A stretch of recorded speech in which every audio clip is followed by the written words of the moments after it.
as I was doing my morning breath work out here, listening to the birds,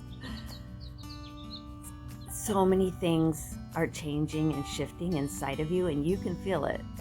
It's not just me. I know it's not. And when you are paying close attention to what's happening on the inside of you, you start to be immune, sovereign from the things that are happening outside of you. And so sometimes we get caught up in this chitter chatter about what's happening. The culture's changing, beliefs are changing. There's a lot of gray area. It's not as black and white as we all thought it was, and it gets noisy. It gets overwhelming. Then we lose sight of who we are. We lose sight of what's really important. And as I was contemplating this morning, what is it that we all want? We want the shift, we want the change, we want the achievements, we want the expansion. And the expansion is what is happening on the inside. It's not which side of the fence we chose to stand on the outside. It's not which group we're going to agree with, and it's not which outspoken person we are going to follow. Because the only person that knows the right way is you. You. It's what's happening on the inside. It's where are we shifting here? When do we check in? Like, there's a lot of accountability and personal responsibility for the way we feel. And if we're looking around us and we're like, that's the reason I'm unhappy, that makes me angry, I'm really afraid of that, that scares me, that's weird. Like, when we're out there and our two mortal eyes are just looking at what our reality is offering, we're not expanding. That's not expansion, to dive deeper into why they're wrong and they're right. That's not expansion. Expansion is going here and noticing what comes up. What do you feel? What do you feel? Because that is an indication of what you think.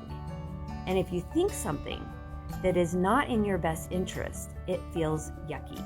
It feels fearful. It feels scary. It feels like anxiety. And anxiety is just yucky gut soup where there's 5 or more negative emotions going on at the same time.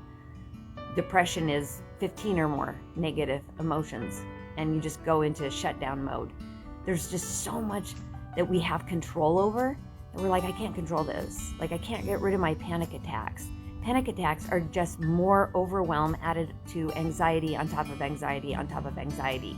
It's feeling like you have no control. And so you panic. You feel unsafe. You're unseated. And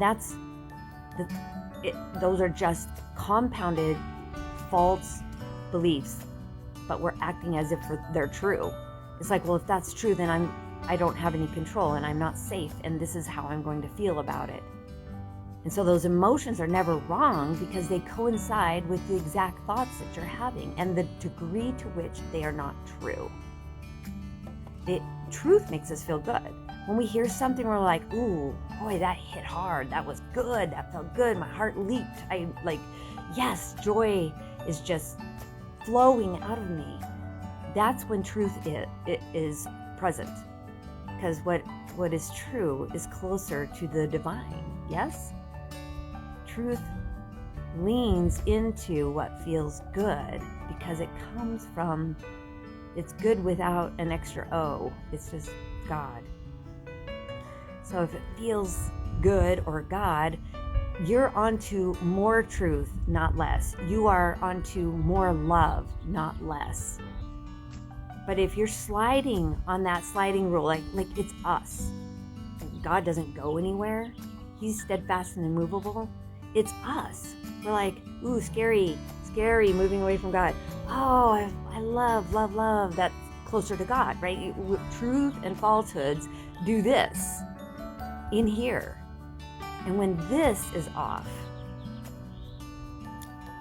when this is not what we're looking at, when this is what we're not paying close attention to, then we're not expanding. Expansion is recognizing that the negative emotions that are happening in here are coming from this. And if this doesn't get corrected, because let's just take a step back here. Your brain is hardwired to keep you safe. Yay. But your brain only knows what it's been through. It only knows what has happened in the past.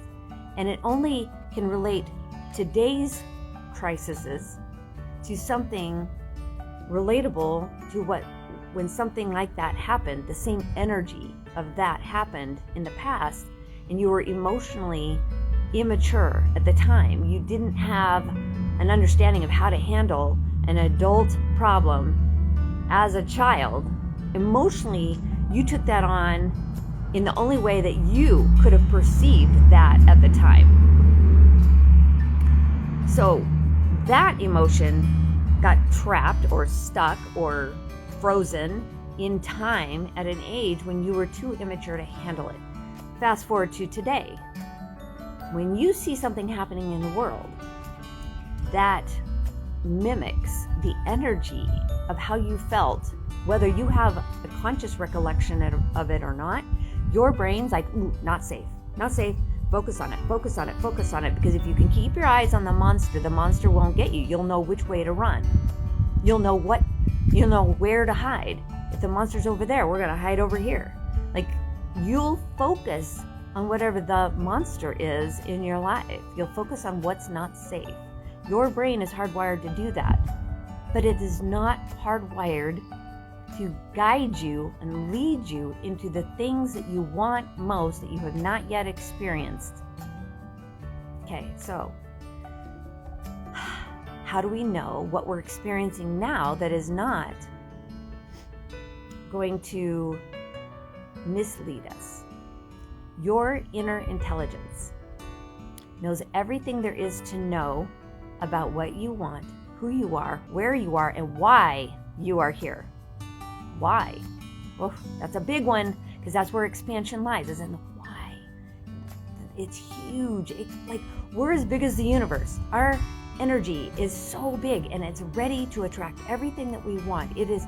We're like, oh no, I'm afraid, and like your inner intelligence is like, no, we're love. We have nothing to lose.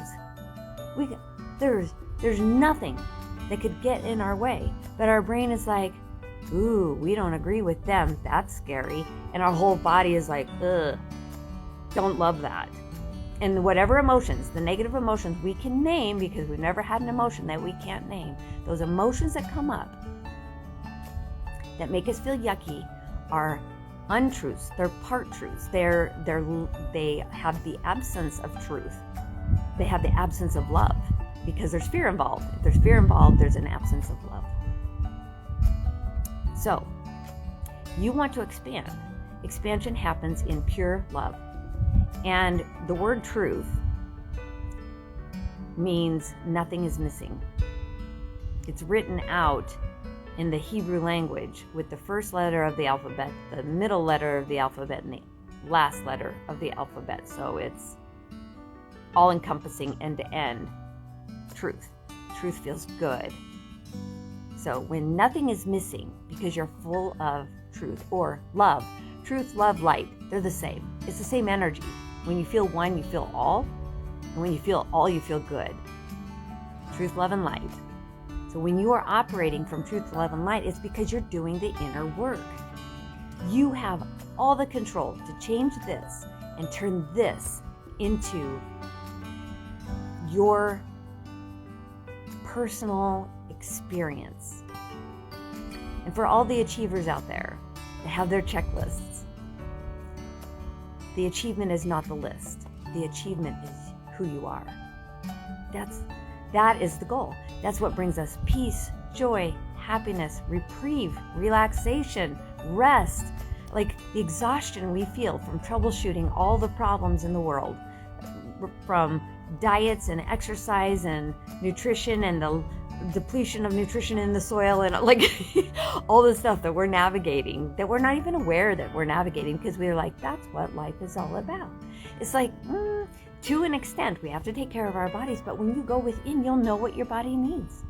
We don't get overwhelmed with diet and exercise and all the nutritional problems and the farming problems and all the things in the world, what's right and what's wrong and which smoothie to drink. It's like, what are we talking about here? Like, if we're not talking about what we have control over, the controlzilla, she just wants to troubleshoot it all and pray she's making the right decisions based on logic and reason and reality. When that just causes confusion. We hear something new and we're like, oh, maybe I believe that, not that. We're just always sifting and sorting, and that's not wrong. It's just that we're not paying attention to the outcome. And the outcome is right here. The outcome is, how do I feel about that?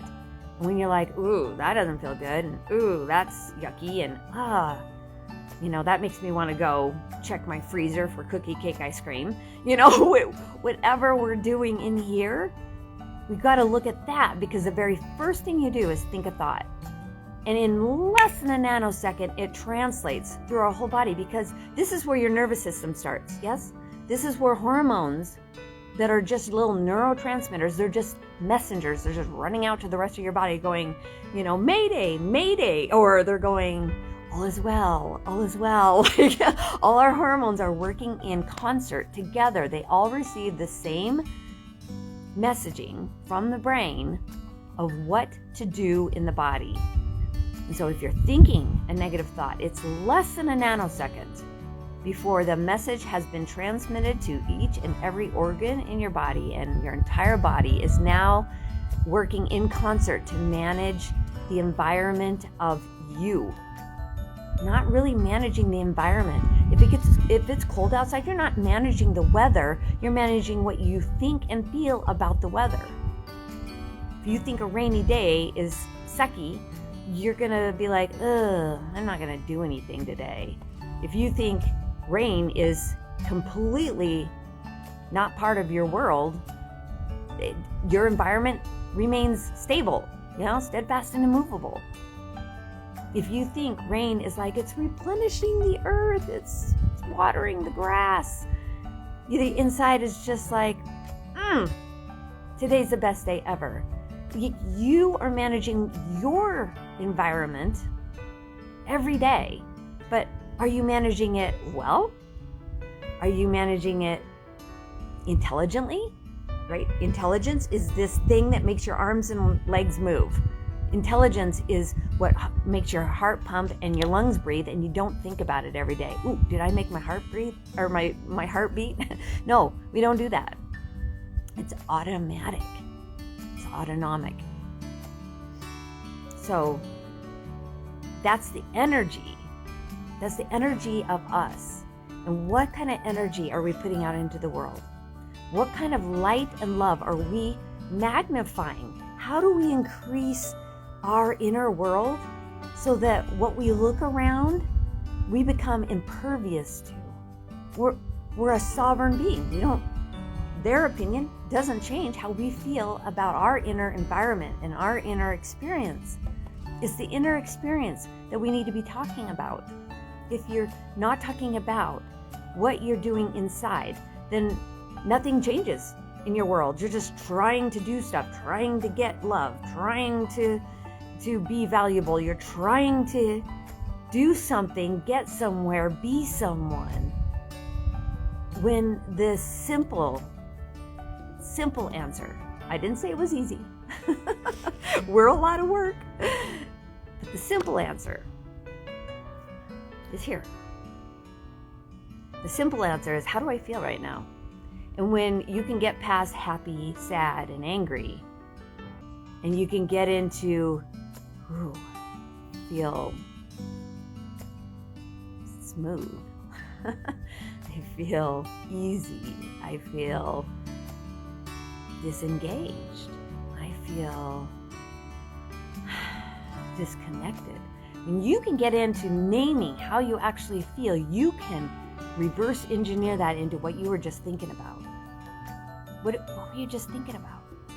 When you get yucky gut soup, and some people are very high functioning, anxious people. And I don't mean that they're anxious permanently. I mean that in that moment, they're anxious. They're an anxious person.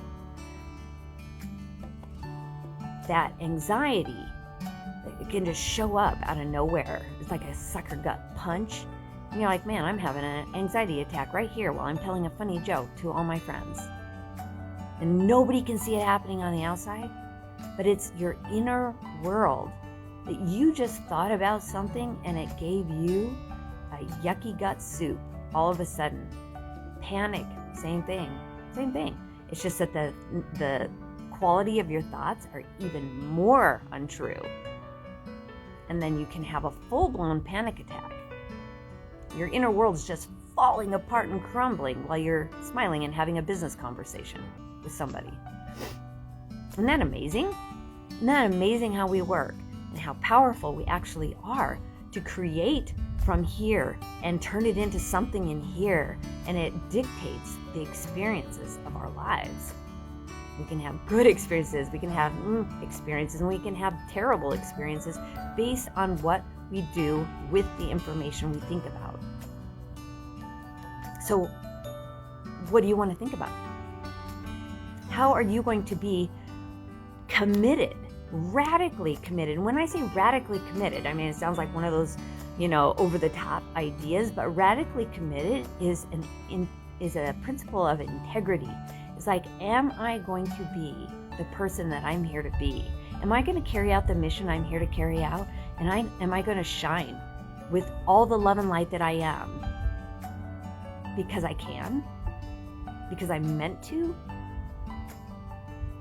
You're going to make a radical commitment to yourself to be at that kind of integrity. Are you going to be the person that the world is waiting for? You're waiting for you. You're waiting for you. You are. But when you get your inner world up to speed with what's really important, it's not what's out there, it's what's in here. It's what's in here. What this is doing is changing your body shape. It's changing your inner feeling. It's changing your interactions with other people. It's keeping you quiet and safe and shut down and protected, or it's opening you up because you got nothing to lose. Love says you've got nothing to lose. So are you going to be open, shining, sharing, inviting? Are you going to be the person you were meant to be? Now, I'm an introvert. I love my quiet time. I love my sacred space. I love just me and me together because we're friends. But I am not meant to stay in a corner. Neither are you. You are not meant to stay quiet. You are not meant to stay small. You are not meant to stay upset, tied up, and feeling yucky. You're not meant to live with false beliefs that you are acting as if they're true. You're not meant for that. You're meant for more. You're meant for bright, and shining, and lovable, and light, and intelligence just radiating from you. But you can only do that if you stop looking outside of yourself or what's going on around you, and you go here and go, what's going on with me? What's going on in me? This is the indication of how well you are transcending those shadows into your gifts.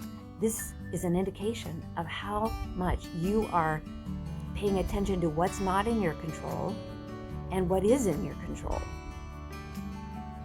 This is, I'm paying attention to those things that show up in my life that bring me yucky gut soup. I'm going to look at them. we're just going to peek behind the curtain. If that's all we can do up front, we're just going to say, what is that? And if you can name it, you're on your way. And that doesn't mean it's easy, but it's simple. I can name it.